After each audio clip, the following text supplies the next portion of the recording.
Ask a child to draw a devil, and without a doubt, they will draw a face with horns. Oh yeah, yeah. Why does a devil This always... this this one is another stupid one, man. But look, it's funny because this woman, she's a shill, obviously, right? But like, let's look at this woman's channel. This woman is a complete shill, but she's like getting started. She's coming up in the game of the shills. I can see. You know what? I noticed a lot of people that they're new, but they're applying all these Freemasonic things because they're shills. Like they're like trying to It's come the up in the most shill discussed game. topic of our time. Will AI take over humanity? Chasing gods. Connecting the dots through symbols, mythology, and science. This is literal shill. This is the shill playbook. Connecting the dots through symbols, mythology, and science. This is literal shillery, like 101. Secrets of the underworld, origins of the angel. This is wickedness, dude. Look at her. Look at all her like hand signs and stuff, dude. Wicked, dude.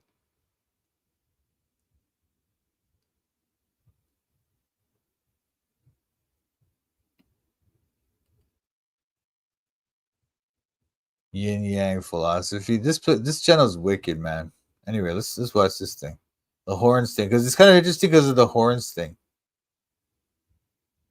Always have horns. In fact, it seems like the devil usually has a tail, hooves, and a trident as well. Where do these devil features come from, and why do they also appear on the most important gods of ancient religions? Because those people are devils, as the Bible clearly indicates. If you guys read 1 Corinthians 10, like 2021 or something like that, it talks about how when the Gentiles sacrifice, they sacrifice to devils and not to God. And that's how we can know from the Bible that the God of these other religions is literally the devil. And that's why they all have horns or tridents or whatever. Hi, my name is Sandra, and welcome to Chasing Gods. In this video, we're going to discover the origins of the devil's horns. We'll do this by exploring the significance of the horned animal in prehistoric times and in ancient religions, by analyzing the meaning of the horn symbolism, and by investigating how biblical authors viewed the horn during a time when horn worship was commonplace. By the end of this video, you will see that the meanings of symbols often change through time, and that symbols are often demonized as older ways of thinking are torn down in favor of newer beliefs. Since prehistoric times, humans have been fascinated. It's like the Freemasonic way of... Oh, it's just because back in the day they had a different way of seeing it. Now we see it differently. Over time, things change, and truth changes over time. That's what they're trying to get you to think. That's what she's trying to get you to think. What's actually happening is the devil has always been the same, and that's why those ancient pagans worship the devil. But that's why he had horns back then, and that's why he has horns now, because he's the devil. Fascinated with horned animals. They are frequently depicted in cave paintings that date from at least 30,000 BC. What's interesting about these cave paintings is that although they display similar and repetitive motives, they depict animals more than anything, and they rarely depict human-like figures. For example, in the world-famous Lascaux caves of France, there's something like 6,000 representations of animals, mainly horses, aurochs, deer, and bisons, and only one human figure, which seems to have the head of a bird. Anthropomorphic figures often had animal components, including horns. By looking at some of these paintings, you might think that they are documenting a hunt. However, anthropologist Abbé Breuil believes that these paintings were actually made prior to a hunt, as sympathetic magic, the belief that drawing an outcome... Yeah, like this is all theory, what she's saying right now. These guys are like anthropologists, Abbé Breuil, and this other guy she's going to bring up. I forget his name now. Oh, Kincaid or something, or... Oh, Nicaea. Anyway, would turn it into reality. On the other hand, Mircea Eliade... Oh yeah, Mircea Eliade. Yeah, this guy's quite famous for his work in shamanism and stuff.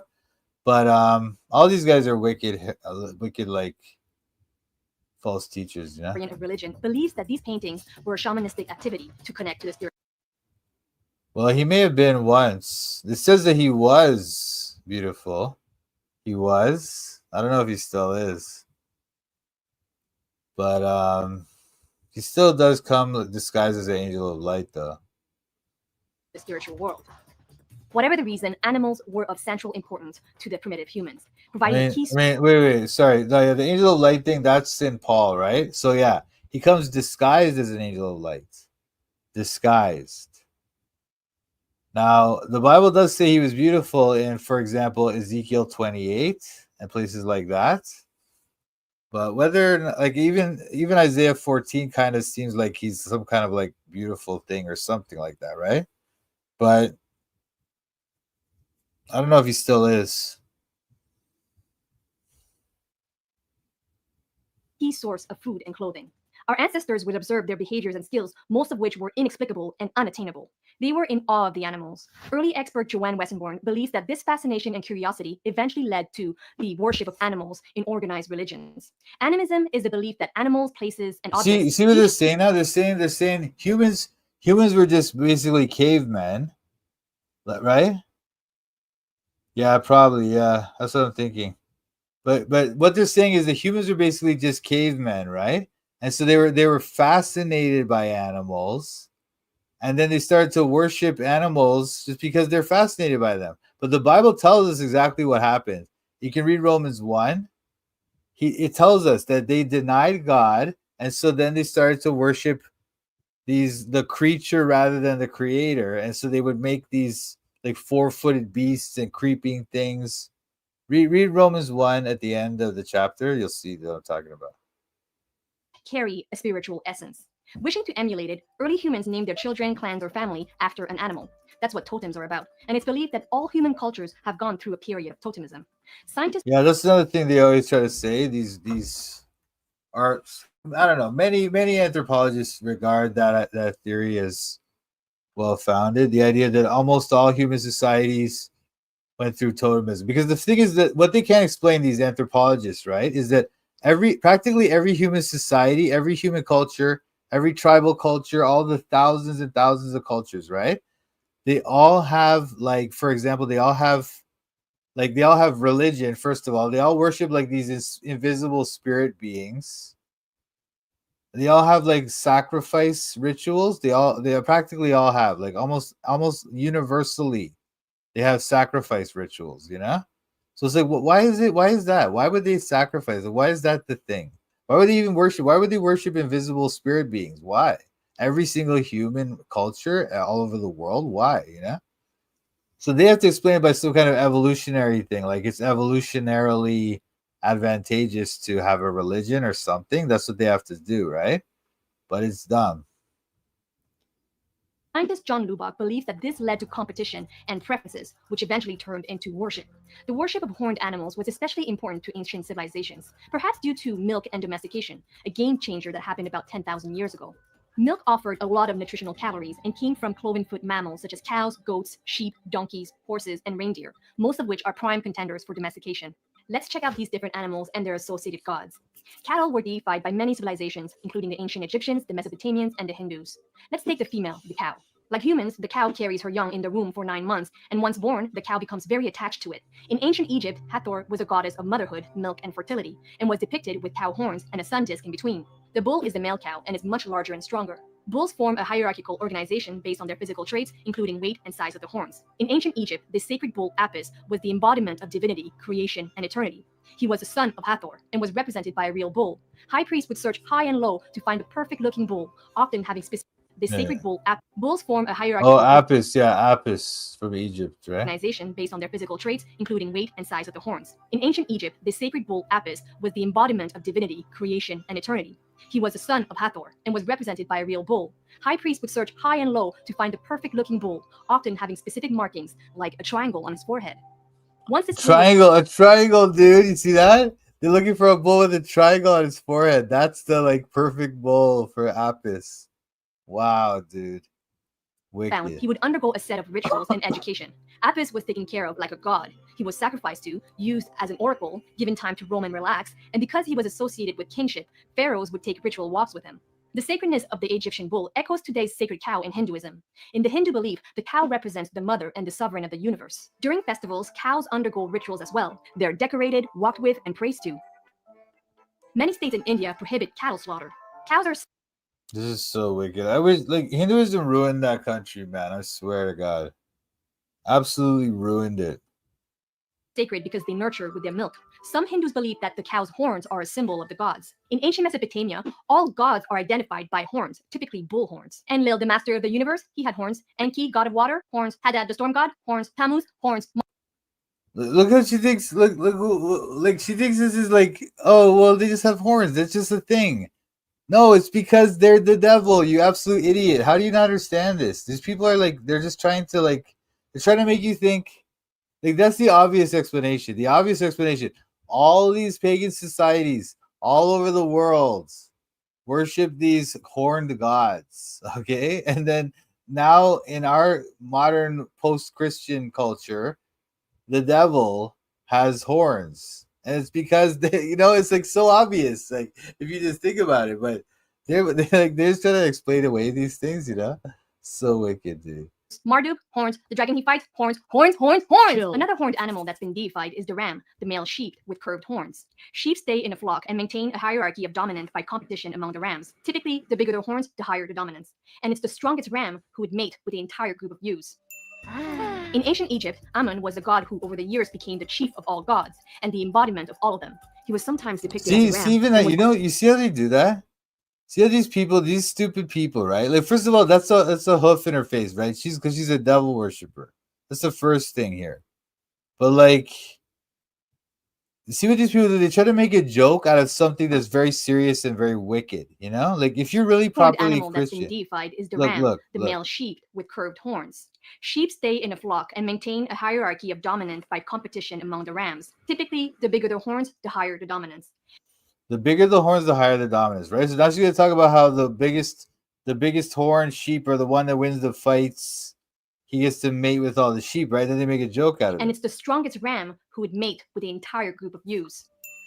See how they make a joke out of it? They're making it's a sex joke, right? Because these people, they try to take these things that the Christian faith tells you is to be taken very seriously and is not to be joked around with, and they make it into a joke. Because when humor is a good way to like kind of get in past your defenses, if they can make you laugh, then you kind of start to trust them, and then they can mix in their other weird ideologies and stuff. In ancient the Egypt, winking of the eye too. That's true. But the winking eye too. That's a good point too. I didn't notice that, but yeah, typically, you're right. The bigger the horns, the higher the dominance, and it's the strongest ram who would mate with the entire group of ewes.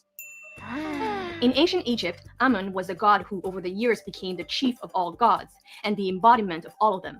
He was sometimes depicted as a ram and was also represented with an erection to express his virility. The ram horns were a symbol of high nobility and rulership. Sources say that Alexander the Great visited the cult of Ammon in Libya and was named the son of Ammon. Later, coins bore Alexander the Great with ram horns. The popularity of Ammon. Yeah, the Bible talks about Alexander. Like he was. That's true, right? Later, he used to have the horns in his depiction. Many of his depictions of his coins and everything, right? But the Bible actually talks about him as the goat, a little goat, like in Daniel chapter 8. If you check it out, he's the goat. Coins bore Alexander the Great with ram horns. The popularity of Ammon extended beyond North Africa and to Greece via Greek settlers living in Egypt. The link between Ammon and the chief of the Greek god Zeus caused a syncretization of the deities. Zeus Ammon was Zeus with Ammon's horns. Goats are like sheep, but more wild. In Greek mythology, Pan, the half-goat, half-man, was a... Yeah, Pan. Pan is another one. Like, Pan's basically the devil, too. But even Zeus is kind of like the devil, too. Like, they're basically all kind of... Or I don't know if they all do, but a lot of these different gods will kind of represent the devil for pagans or for devil worshippers today. Was a god of wilderness and nature. Satyrs are very similar, and oftentimes conflated with Pan, but were originally half-horse, half-man spirits. They also symbolize fertility in spring, and were commonly depicted with an erection. Yo, you know the thing, in C.S. Lewis in Chronicles of Narnia, when they have the they have a fawn. Okay, a fawn goes and gets the little girl in the forest and brings her back to his place, and they're sitting in front of the fire, and he's like chit-chatting her. That's like the grooming of these wicked fawn. Like, this is what a fawn is. But they're always like, you see how they have it with their erection, and they're always like raping these elves or whatever. They're raping like these weird things. Half horse, half man. Oh no, no. Attila the Hun is different. Attila the Hun is like that's like a they were like the Huns were a tribe back then, you know? It's a little bit different. spirits. They also symbolize fertility in spring and were commonly depicted with an erection. Their leader, Dionysus, would later become a central god in Greek mythology. Another mammal that represents wilderness is the stag, the male deer. The stag actually has antlers, and unlike horns, they shed and renew yearly. Antlers are important. The bigger and heavier they are, the stronger the stag, the higher its social status, and the more successful he is during duels. The winner of duels wins the female's attention and gets to mate. Such animals. The father god of Celtic paganism See what they do again, the sex joke and then make it a joke out of it, but this is on purpose. Because Freemasons, they're obsessed with sex. The Freemason religion, they're like they kind of worship sex in a way. You know what I mean? It's very bizarre, but that's kind of what they did. But that's kind of like what pagans used to do back in the day. wins the female's attention and gets to mate. Such animals. The father god of Celtic paganism was Cernunnos, whose name means the horned one. On the Gundestrup cauldron, this antlered deity is surrounded by animals, which indicates wilderness. The snake he's holding symbolizes This is like see, even like the Vikings down to Africa and then India and even in China, in Japan, even, and then if you go in South America, probably too. I don't know too much. I haven't seen horns deities in South America that I'm aware of, but maybe there are. I'm not that familiar with those mythologies that much, but probably. fertility as well as renewal, as do the antlers. Cernunnos also seems to be sitting in a meditative position, but some have argued this interpretation, saying that he's only sitting like so because Celts didn't have chairs. But how do you explain this? That's Pashupati in a yogic stance on a seal found in Mohenjo-daro. They kind of look similar. Both are horns surrounded by animals, though the seal is a couple thousand years older. Pashupati is an ancient Vedic god whose name means Lord of Animals. Instead of antlers, he has horns of Because cattle. this is probably they probably are kind of similar because this is what you know. Have you ever heard of this thing? They call it like Indo European. It's like there was one group of basically white people that were from like the Western Asia, the Caucasus region, right? And then those people became these like step raiders. You know, if you know what the term step raider is, like the steppe is like these that region is like the steppe. You know, there's like this plains with like grasslands and stuff, and they would ride horses and raid people, step raiders. Okay, like later on, like you would have like Attila the Hun. She brought up Attila the Hun. They're step raiders too, or like people like Genghis Khan, those type of people. Okay, but the first of them were these people, these white people, the Aryans. They call them the Aryans, right? And that's the origin a lot of the languages from India all the way west up into Europe. So that's why there's a lot of cultural similarities there. And a lot of the gods and a lot of the cultural religious things are very similar. Cattle, which is consistent with their status in Hinduism. Pashupati is understood to be linked to the god Shiva, who's often represented in meditation, as well as Shiva's Vedic form Rudra. The three share many similar features, including the trident called Trisula. Yeah, you see the trident. She was always got this trident, man. Wicked, dude. These things are wicked beyond belief. Look at this. Imagine worshiping this. This is like a demon, dude. But I guess I can understand for those people before Christ, but now it's like you gotta think about it, man. Think about what Of you're dawn of doing. civilization, the idea of rulership, the father, the mother, creation and renewal, fertility and nature have been represented by horns. These ideas were looked up to and respected as a powerful, noble force. And then this happened. The modern characterization of the devil, also known as So you see what she's trying to say? Oh, nature, have been represented by they were just fertility and nature. They were noble. Did you see what she said? horns. These ideas were looked up to and respected as a powerful, noble force. These ideas were looked up to as a powerful, noble force. Noble. She used the word noble. She's trying to get you to think the devil is noble. Okay? But these people who practice these religions, right? They used to do like child sacrifice. They still do, some of them, you know? And it's just these people were savages. They were absolute barbarians. There's nothing noble about their culture. Nothing. Okay? I'm not saying that everything they ever did was should be thrown in the garbage. Some of the stuff, okay, it's kind of cool or whatever. It looks beautiful or some of their arts or whatever, but for the most part, it's wicked. Their cultures are wicked. Okay? And their religion is clearly wicked. Clearly. Okay? And then this epic. The modern characterization of the devil, also known as Lucifer, Satan, or Beelzebub, is portrayed with horns, all kinds of horns. When did this switch occur and why? Coming up next, first I want to thank. When did this switch occur? That's just like, oh, thank you, patrons. Oh my God, these people are wicked beyond belief. But when did this switch occur? Now she's gonna try to say, oh, Christianity's wrong. All my Patreon supporters, and a special thanks to gold member Masa. Chasing Gods currently is a one-woman production and really needs your support in order to grow. So if you find my work valuable and want to contribute on a per video basis, check out patreon.com/chasinggods. Shut up, you wicked woman. How dare I give you money? Let me see. And of course, subscribe if you haven't yet. All right, so where were we? The switch from the god's horns to the evil horns seemed to have happened due to competition between a new and old set of beliefs, the old being polytheism and the new being Judeo-Christian beliefs. Remember that the Bible Judeo-Christian beliefs. Judeo-Christian beliefs. They had to go there. Because they don't want to just say, oh, Jesus. They don't want to you know what I mean? So wicked, dude. People are wicked. Originally a Hebrew Bible was written in the midst of Judeo-Christian beliefs. Remember that the Bible, originally a Hebrew Bible, was written in the midst of. See, what? The Bible? Oh, originally the Hebrew Bible. Like what? What are you trying to say like that, man? Christian beliefs. Remember that the Bible, originally a Hebrew Bible, was written in the midst of polytheistic societies. People, including Hebrews, were worshipping idols, statues representing different gods. The biblical Jewish authors condemned these acts as they believed that there was only one true God. According to the chapter of Exodus, when Moses They believe there's only one true God. They just happen to believe that. Who knows why? Why? Who knows why they're the only ones? They're the only ones in the whole world. You know, you've got like 50,000 different cultures, different religions around, or maybe not 50,000. Maybe let's say there's 5,000. There's something like that, right? Like 5,000 like religions around the world, all right? Let's say there's something like that, or something like that, right?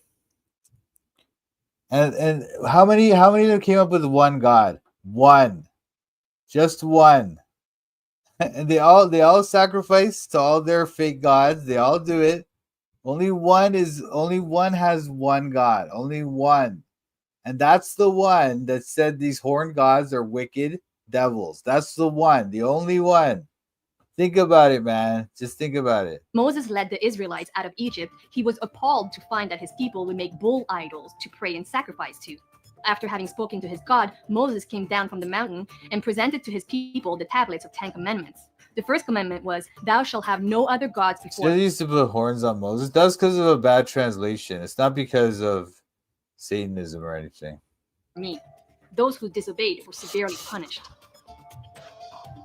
Another polytheistic idol who was demonized in the Bible was Bel and his dragon. Look, this is not the Bible. I mean, this is part of the Catholic Bible or something, I guess, or something like that. But it's not part of a real Bible. Dragon, whom scholars believe to be the Levant version of Marduk and his dragon Tiamat. On multiple accounts, that's not what it is. Even that, that's not what it is. It's not from Marduk. So dumb. Dragon, whom scholars believe to be the Levant version of Marduk. Oh, but remember I was telling you guys about that guy Merodach Baladan, that guy from Babylon? That's who his name's after. Marduk. Because the Bible calls him Merodach Baladan, right? But in most of these scholars will call him Merodach. Marduk. And it's like, and then Baladan means like he gave a son or something like that. So it's like Marduk gave us a son. Merodach Baladan, Marduk has given us a son. Dragon Tiamat. On multiple accounts, the Bible refers to Satan as a dragon or as Beelzebub. The latter has had various interpretations, some of which point to Bel. As Christianity spread, more pagan deities were demonized, especially those that fit the horned animal mold, like the Greeks. Christianity spread, the latter has had various interpretations, some of which were first believed to be the Levant version of Marduk and his dragon Tiamat. On multiple accounts, the Bible refers to Satan as a dragon or as Beelzebub. The latter has had various interpretations, some of which point to Bel. As So what did she do? Like, see what that is? See what that look? Let me show you something. Oh, she's trying to say this thing has horns, that Marduk has horns here. I guess that's what they're trying to say. So they're trying to somehow associate the horns with the Bible or something like that, you know? That's like something like that. Something like that's going on here because they're trying to say that this is from Bel and the Dragon, which is not in the Bible, by the way. See how it says Apocrypha here? Apocrypha is not in the proper Bible. And then she's trying to say the Bel and the Dragon story is based on Marduk and Tiamat. So then Marduk has horns in this particular depiction. So therefore the horns thing is from the Bible or something. That's what this is, just so confusing, weird nonsense to just confuse people. That's all this is. Tiamat. On multiple accounts, the Bible refers to Satan as a dragon or as Beelzebub. The latter has had various interpretations, some of which point to Bel. As Christianity spread, more pagan deities were demonized, especially those that fit the horned animal mold, like the Greek satyrs. It appears that their associated animals, which represent wilderness, were also demonized. Early Christian art demonstrates satyrs along with numerous animalistic and horned beasts. What are you talking about? Oh, because you know what? The Bible actually has that word satyr in it, eh? Like they take this word, this Hebrew word that seems to be some kind of demon, and the King James translated it as satyr. And I think the Latin Bible has some kind of word like that too. It's kind of satanic. Early Christian art demonstrates satyrs along with numerous animalistic and horned beasts to represent Satan and his demons. Over time, the Christian devil seems to appear less animalistic and more human. This may be due to the progressive understanding that evil is part of human nature. The transition from the progressive understanding? This is a bunch of nonsense too. What a stupid thing to say. Hey, thanks, Robert Tucker. God bless you. Godly horns to the devil's horns didn't happen overnight. It may have taken Christianity about 1,000 years to replace its former image. Even as late as the 1500s, we can see the horn pop up as a positive image. Ironically, Moses himself was... Look, man. This is just because of a bad translation in the Bible, okay? That's all that was. Don't worry often about depicted with horns. An idea inspired by a biblical passage that describes Moses as keren, a Hebrew term that means horn or radiant. Some scholars will... It doesn't mean that, man. They just mistranslated it, man. So stupid.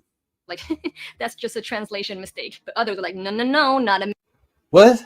See what she's trying to do? She's trying to confuse people with this horn thing? Or radiant. Some scholars were like, that's just a translation mistake. But others were like, no, not a mistake.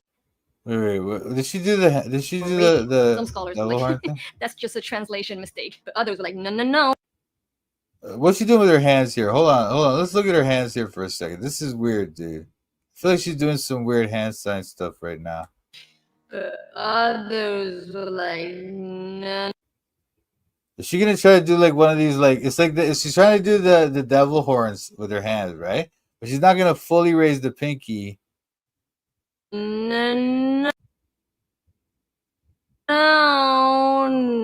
I don't know. That seems weird, but we'll see. Anyway, whatever. I'm not gonna leave that alone for now. But obviously, this woman is obviously a complete shell and wicked beyond belief.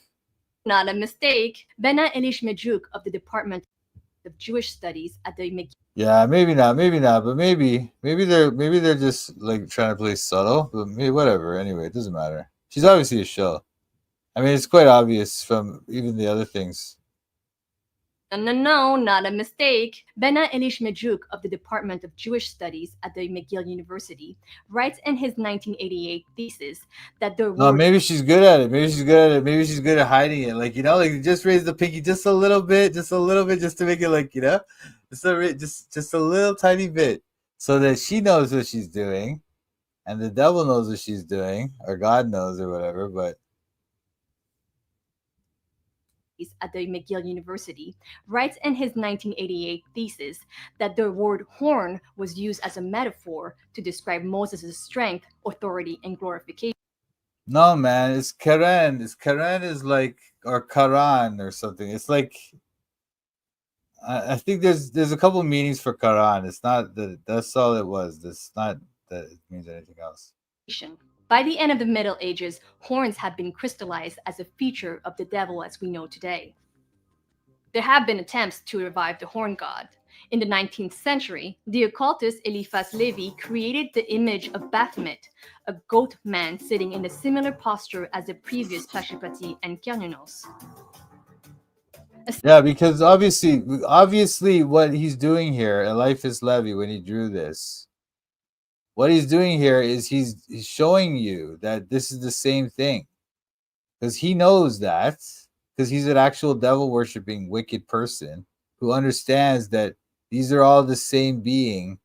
All three of these are the same being. That's why he did that. A century later, this movement was reborn as Wicca, which still exists today.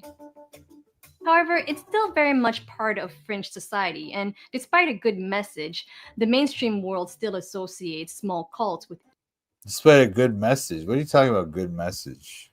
Wicca. I guess people think Wicca has a good message. Eh? It's so wicked. Wicked beyond belief. Oh, it's a good message. We got to protect the environment, even if it means we have to kill people. And it's like they want to protect the environment, but they support abortion. You know what I mean? Wicca.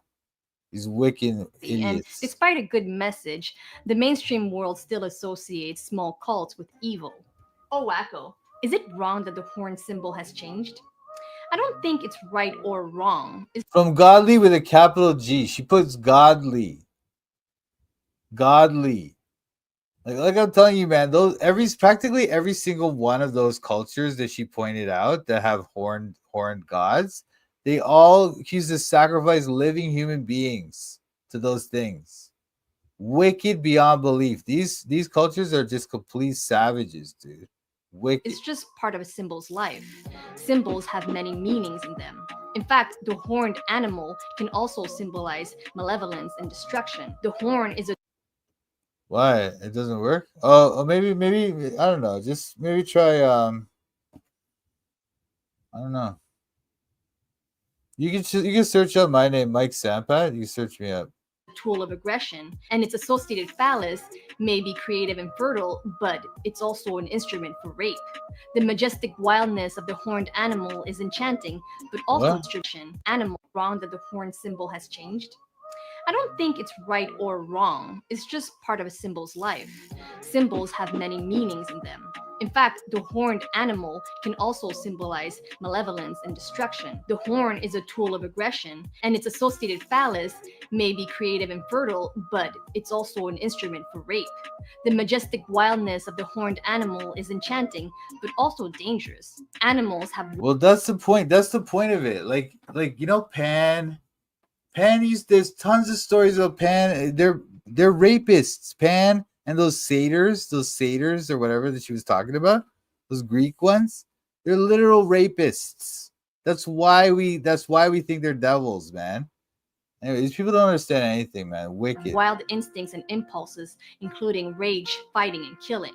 It seems like with time, the different meanings of symbols surface in the collective consciousness. Don't forget, humans also give meanings to symbols based on historical events. For instance, the swastika was an auspicious symbol all over the world, not just in the East, and the West deemed it evil following the horrific events led by the Nazis.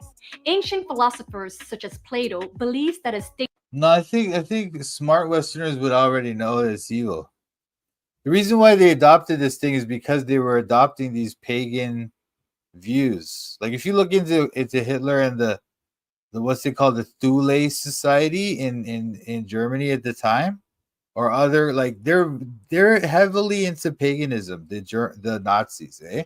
And so they use a pagan symbol. Paganism is evil. Christians already knew that. That's why it's evil. It's evil. It is evil. Okay? horrific events led by the Nazis. Ancient philosophers such as Plato believes that a state never remains the same and is in constant motion towards its opposite. We see polar transitions happening everywhere in politics, Sorry, culture, what'd you even say? in words. For example, remains the same. Ancient philosophers such as Plato believes that a state never remains the same and is in constant motion towards its opposite. We see polar transitions happening everywhere in Oh, politics. oh, oh. That's you trying to say, like, oh, things just, this is how it is. Sometimes things will be good, sometimes they'll be evil. This is how it goes. So back in the day, the horns were good. Now they're the devil. And then in the future that she's hoping for, they're gonna be good again. And the horned God will be worshipped again all around the world. That's what she's hoping for right now. Wicked. Culture, even in words. For example, in Quebec, holy church terms have turned into swear words, like "calice," "tabarnak," "asti." Yeah, yeah, that's true. That's true. That's true. But you know, it's kind of like because you know what it is? Because in it's like in French or mostly it's in like Quebec actually. I don't think in France they say that stuff, but it's because they're Catholic, right? So the thing is, people will make swear words out of the thing that they have hangups about, you know.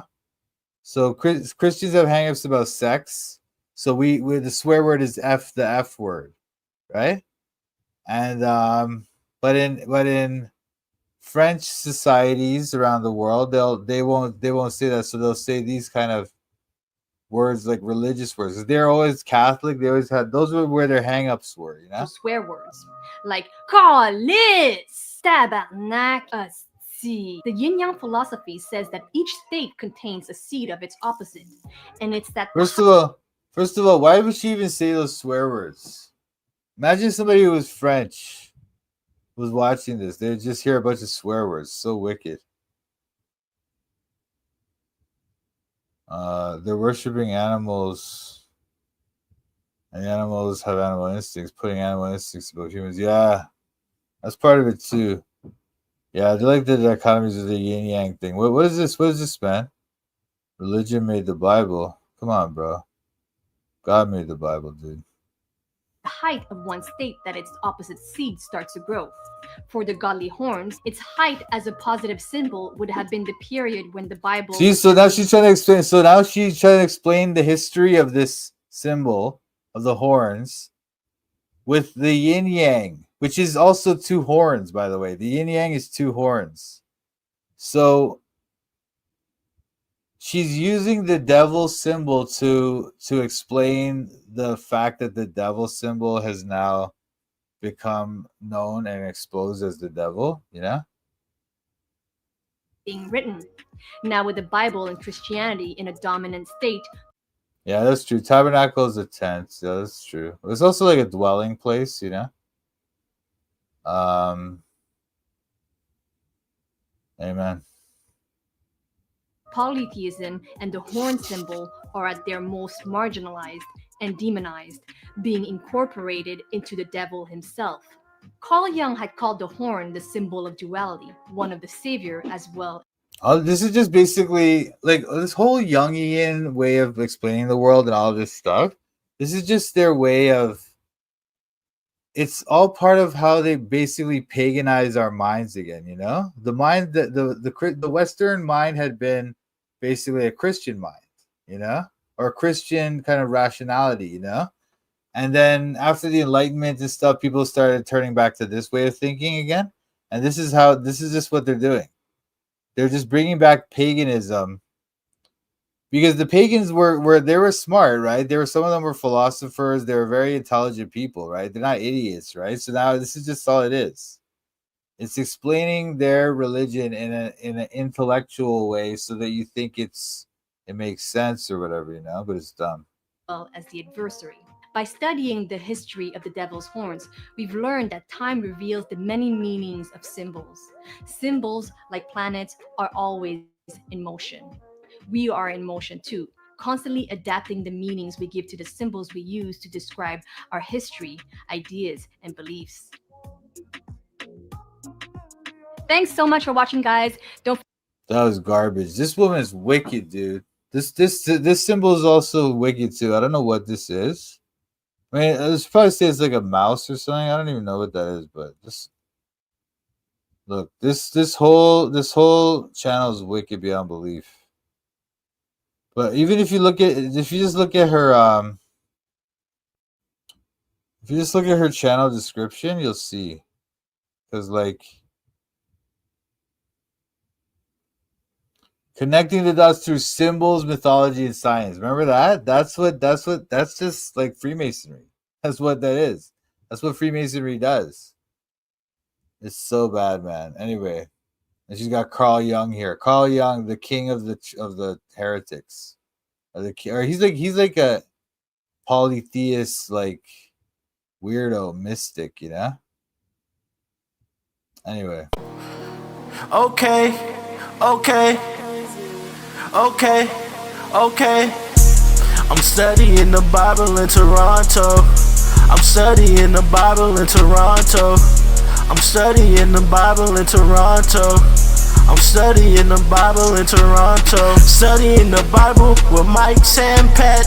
These other YouTubers are just so trash. Hit the thumbs up if you wanna support. Go follow Mike as he follows the Lord. I'm studying the Bible in Toronto. I'm studying the Bible in Toronto. I'm studying the Bible in Toronto. I'm studying the Bible in Toronto. You better watch out, Mike's calling out the Shills. If you're not free grace, you need to sit down and chill. We're not hyper grace, you know we keep it real. Eternally secure, you know that we're sealed.